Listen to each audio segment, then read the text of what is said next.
So students, I welcome you all for this lecture on on errors in measurement.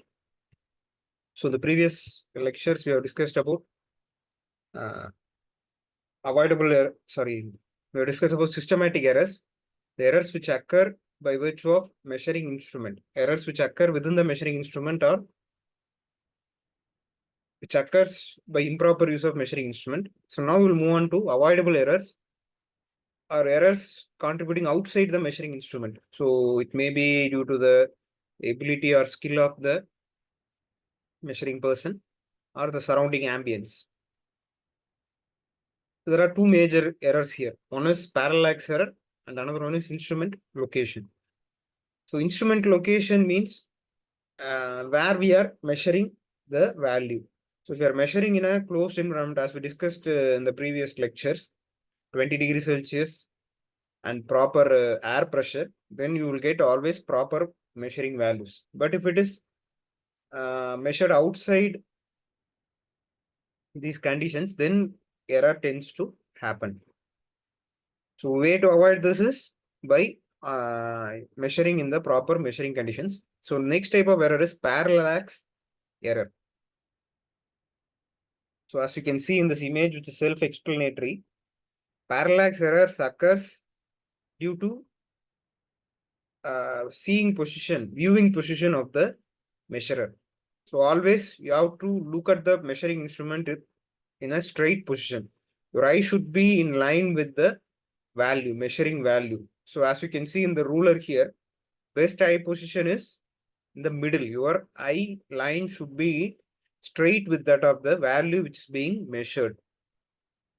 So if you're measuring a straight line, your eye line should always be straight with the end point. So then only you will get the proper measuring value.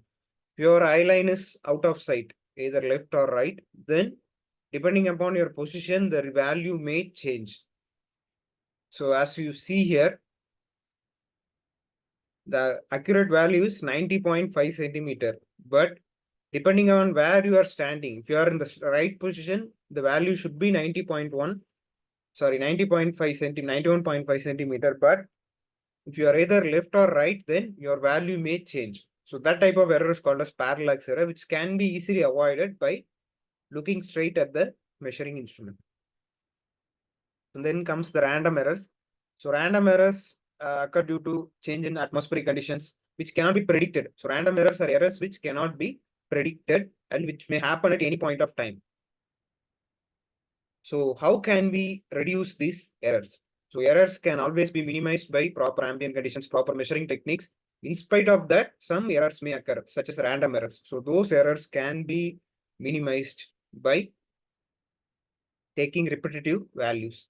So source of random errors, presence of transient fluid fluctuations in the or friction in the measuring instrument. So if there is friction in the measuring instrument, then the value will change every time because the parts will not move properly, then error will occur. And there are some errors in the linkage. If the linkage is not proper or if it is not properly fastened, then what happens?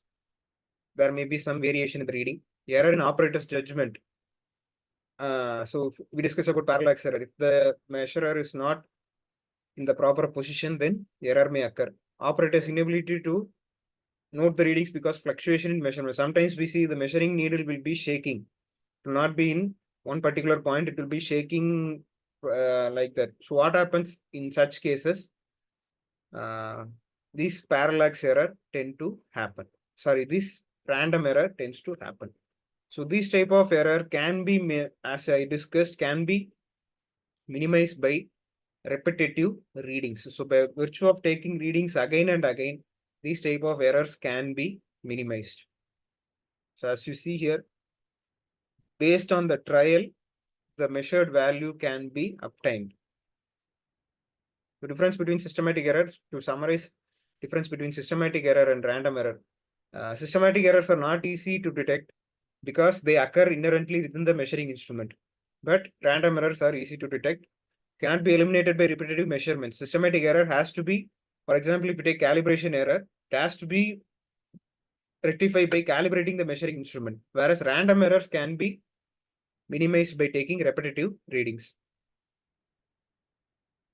So minimization in systematic error increases the accuracy of measurement. Minimization in random error increases the repeatability, and hence precision is important. So basically what it means is systematic error has to be found out and recognized and resolved, whereas random error can be resolved by repetitive readings.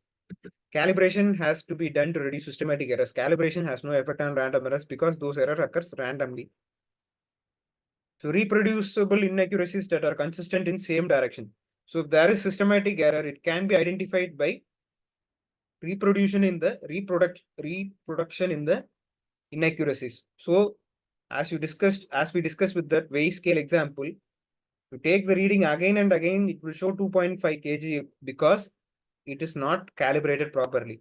Whereas if random error, with each reading, the value may change. So average of those readings will give you the proper reading. So that's the difference between the systematic error and random error. Systematic error has to be found out and corrected, whereas random errors cannot be identified because it happens randomly. So only way to minimize these random errors is to measure again and again. Repetition is the main solution for minimizing random errors, whereas calibration is the main solution for minimizing the systematic error. So I hope you understood about the errors in measurement. So error is a deviation from the true value. These errors can easily be recognized and resolved so that you get the proper measuring value. So I hope you understood this lecture on error. We'll meet again in another lecture video. Thank you, students.